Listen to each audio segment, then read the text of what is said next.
આના ઉપર જવાનું છે. આ પ્રાપ્તિની વાત વિચારવી. સત્સંગ પર ઢાળો જો, આ બધું બંધારણ જો, રહેણી કહેણી જો, એક શુદ્ધ બુદ્ધિથી જરા ઠરીને વિચાર કરો તો ચોખ્ખું લાગે છે.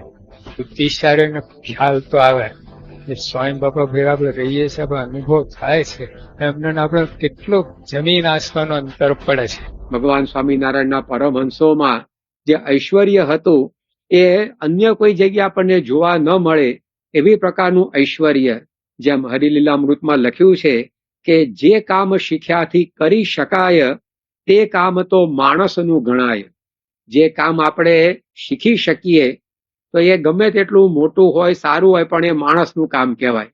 પરંતુ જે શીખ્યાથી શીખી ન શકાય એ પ્રકારના માનવેતર કાર્યો, એ ઐશ્વર્યો યા પરમહંસોની અંદર જોવા મળતા.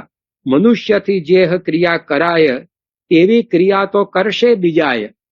જે ક્રિયા મનુષ્યથી થાય છે તેવી ક્રિયા આજે આ મનુષ્ય કરે તો કાલે બીજો પણ કરી શકશે. પરંતુ મનુષ્યથી ન થઈ શકે એવા કાર્ય યા પરમહંસે પોતાના ઐશ્વર્યથી કરેલા, તો શું, તો મરેલાને પણ બેઠા કરે એવી પ્રકારનું ઐશ્વર્ય યા પરમહંસોમાં હતું. સંપ્રદાયની અંદર વ્યાપકાનંદ સ્વામીનો પ્રસંગ આપણા ગ્રંથોમાં નોંધાયો છે કે વ્યાપકાનંદ સ્વામી એકવાર જયારે બોટાદ પધાર્યા તે વખતે ત્યાંના હરિભક્ત હમીર ખાચર, એમની એક ઘોડી અવસાન પામેલી.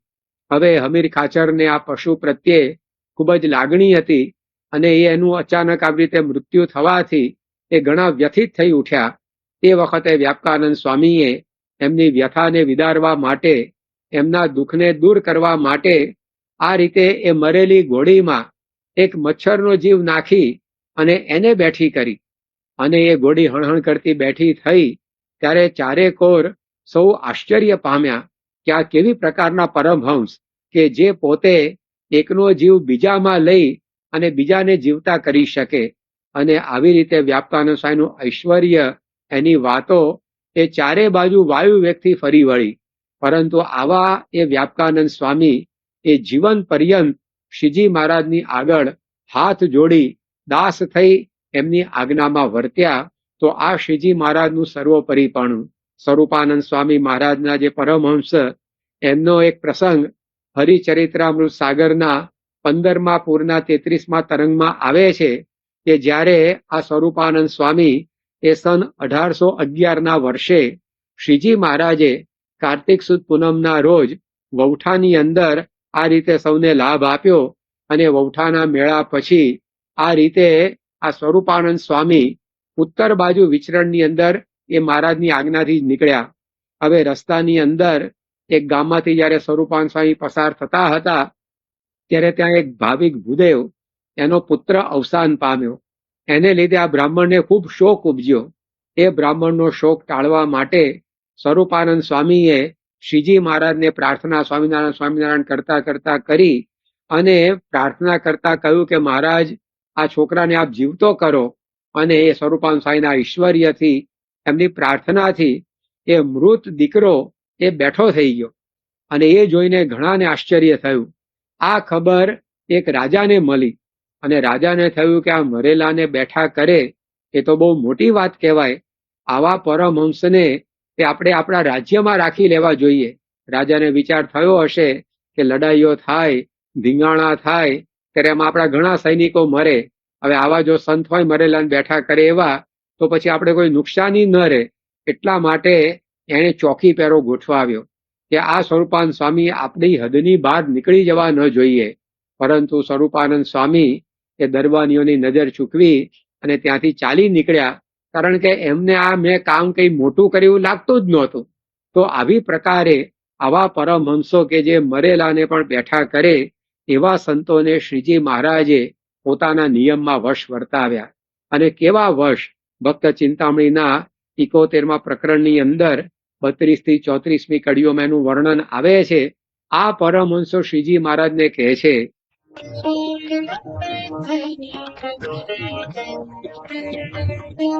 પછી સંત ઉઠ્યા જોડી હાથ, જેમ કહો તેમ કરીએ નાથ, કહો તો મટકું ન ભરીએ મીઠે, કહો તો અન્ન ન જમીએ પેટે, કહો તો તજીએ ચાદરનો સંગ,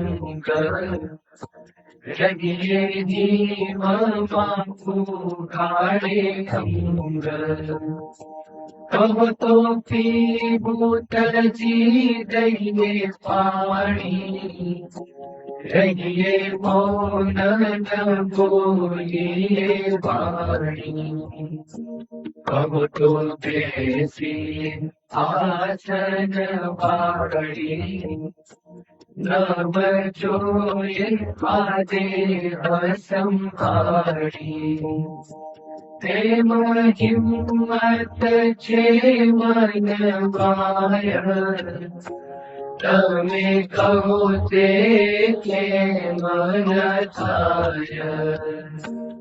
કે કહો તો તજીએ પીવું પાણી, રહીએ મૌન ન બોલીએ વાણી.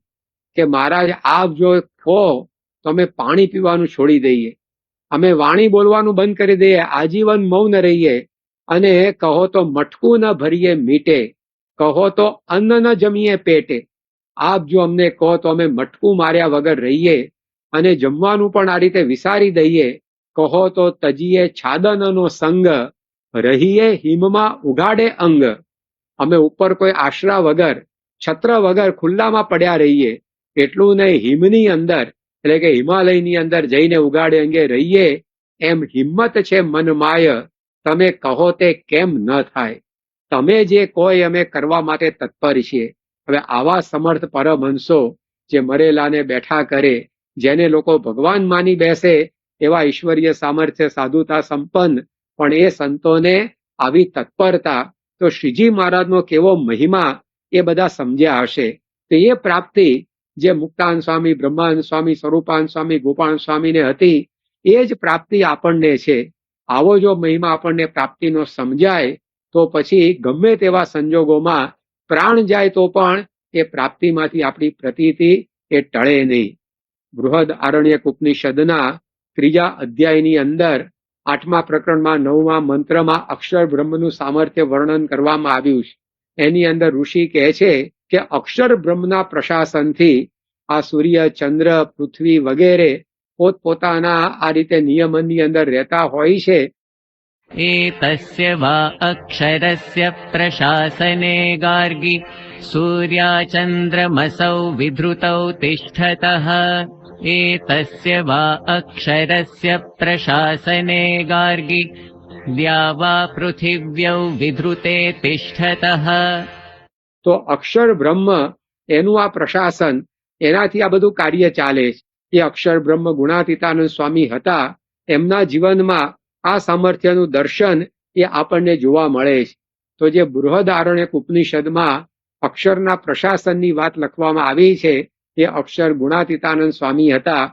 એમના જીવનમાં આ ઐશ્વર્ય સામર્થ્યનું દર્શન સૌને થયું, પણ એ ગુણાતીતાનંદ સ્વામી એ શ્રીજી મહારાજના દર્શન કરવા માટે એ પાછલા પગે દોડે. એ ગુણાતીતાનંદ સ્વામી શ્રીજી મહારાજના વીજળીના ઝબકારે દર્શન કરવા માટે વરસતા વરસાદમાં નેવા નીચે ઉભા રહે. તો એ શ્રીજી મહારાજનો મહિમા કેટલો, કે જેને લોકો આ રીતે માને પૂજે, એ પરમહંસોએ શ્રીજી મહારાજની આવી ભક્તિ કરી. મહારાજે જે વાત પરમહંસો માટે કરી એ નિષ્કાંત સ્વામીએ ભક્ત ચિંતામણીના 71મા પ્રકરણની 36મી કડીમાં ગૂંથી છે. એક એકથી અધિક છો તમે, એવું જાણ્યું છે જરૂર અમે. કે એક એકથી અધિક છો તમે, એવું જાણ્યું છે જરૂર અમે. શ્રીજી મહારાજ એમના પરમહંસો માટે કહે છે કે તમે બધા એક એકથી અધિક છો એવો મને વિશ્વાસ છે, પણ આવા એક એકથી અધિક પરમહંસો, એ તો એવા 3000 પરમહંસો શ્રીજી મહારાજે બનાવેલા, એ બધા જ પરમહંસો મહારાજની આજ્ઞામાં વર્ત્યા. ઐશ્વર્ય સામર્થ્ય તો બરાબર, પણ એ સંતોના જીવન એવા સાધુતા સભર હતા.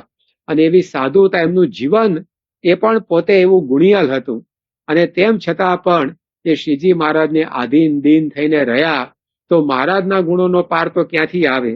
સન 1829ના વર્ષે જ્યારે ભગવાન સ્વામિનારાયણ જુનાગઢ પધારવાના હતા અને એમની ભવ્ય સવારી એ ત્યાંના નવાબ સાહેબે કાઢવાનું આયોજન કરેલું, પરંતુ તે વખતના જે દિવાન હતા એમને શ્રીજી મહારાજ પ્રત્યે જરા દ્વેષ ભાવ, એટલે એમને થયું કે આ ભગવાન સ્વામિનારાયણની આ સવારીમાં કઈ ભંગાણ પડે એવું કરીએ. તો એ પોતે મહારાજ માટે અને બ્રહ્માનંદ સ્વામી વગેરે માટે એક ઘોડો લઈ આવ્યા. હવે એ ઘોડો એવો હતો મદોન્મત્ત, અને બધી ઘોડીઓની વચ્ચે એ ઘોડો આવી રીતે એકદમ મદોન્મત્ત થઈ જાય અને બ્રહ્માનંદ સ્વામીને હેઠા પાડે અને આ સવારીમાં ભંગાણ પાડે, આવી પ્રકારની મેલી મુરાદ એ દિવાનના મનમાં હતી. પરંતુ બ્રહ્માનંદ સ્વામી તો અશ્વ વિદ્યાની અંદર કુશળ હતા, અશ્વ પારખુ હતા. એ સમજી ગયા કે આ ઘોડો એ નગર યાત્રામાં કોઈ દિવસ એ ચાલે નહીં, એ વિફરે અને આ બધી ઘોડીઓની વચ્ચે એ મદોન્મત્ત થાય તો પછી આ પ્રકારે કંઈકનું કંઈક થઈ જાય. પરંતુ બ્રહ્માનંદ સ્વામી પોતે એ ઘોડા પાસે ગયા અને ઘોડાના શરીર પર પોતાનો હાથ મૂક્યો અને બ્રહ્માનંદ સ્વામીનો સ્પર્શ થતા જ જાણે એ ઘોડાની કામ વૃત્તિ હણાઈ ગઈ. એ ઘોડો આખી નગર યાત્રા દરમિયાન આંખો નીચી કરીને ચાલ્યો. એની આસપાસ ઘણી બધી ઘોડીઓ જે નગર યાત્રામાં જોડાઈ હોય હરતી ફરતી રહી, પરંતુ ઘોડો લેશ વિફર્યો નહીં, લેશ વ્યાકુળ થયો નહીં.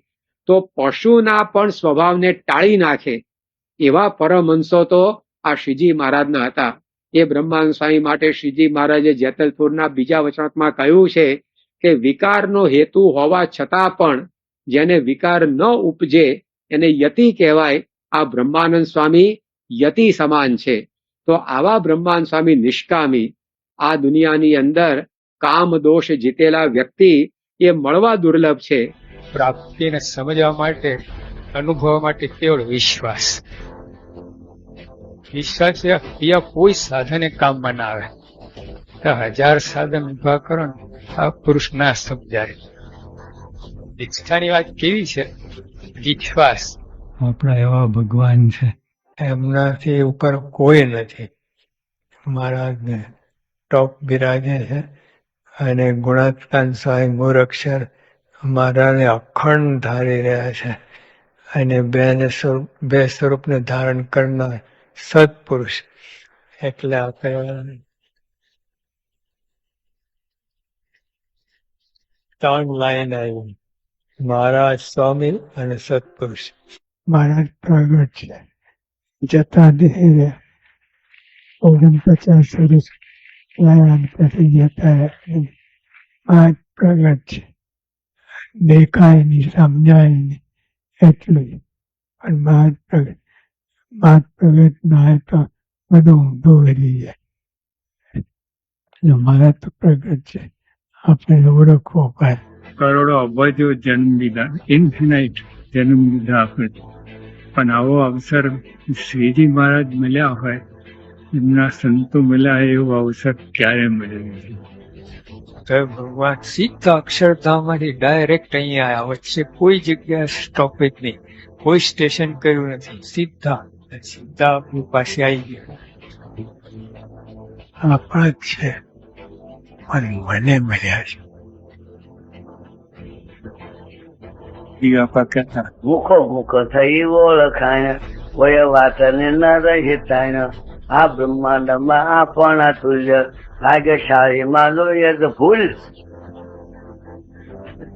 જો આપણે આવું મહિમા હોય ને તો ભયો આનંદ રહે. આ એક જ વસ્તુ યાદ રહે ને તમે, કેફના ગાળા છે, જબરજસ્ત કેફ વર્તે અને મસ્ત રહો. Then you will always experience Anand. This is Bhakti. હું તો લીલા ચરિત્ર લટકારે, વારંવાર વિચારું છું મારા અંતરમાલ બેલો રે, શામળીઓ સંભાળું છું મારે સંધ્યાને સેવા રે, રાત દિવસ રુદિયે રાખું, રાત દિવસ રુદિયે રાખું, હું તો જીવનનો મુખ જોઈ રે, અંતરમાએ અભિલાખું, અંતરમાએ અભિલાખું, મારે રહે છે સુખ ને શાંતિ રે, અંતરમાએની રીતે ગુણ ગાઉં છું ગોવિંદના રે, પ્રેમ કરી પૂરણ પ્રીતે, પ્રેમ કરી પૂરણ પ્રીતે. માનો મળી છે મોટી વાત, હાથ આવી તેમાં હાર જોરે, કરી જતન દિવસ રાત, સૂતા બેઠા સંભાર જોરે, સાચો મળ્યો છે સત્સંગ, અંગે અચળ કરી રાખ જોરે, રખે ચડે બીજાનો રંગ, એવું દાપણ દૂર નાખ જોરે, લઈ બેઠા છો મોટો લાભ ભેટી, પૂરણ બ્રહ્મને રે, નહીં તો દુઃખનો ગત ડાપ માની લેજો એ મર્મન રે, આજ પામ્યા છો આનંદ વામ્યા દારુણ દુઃખને રે, એમ કહે નિષ્કુળાનંદ રખે મુક્તા એવા સુખને રે.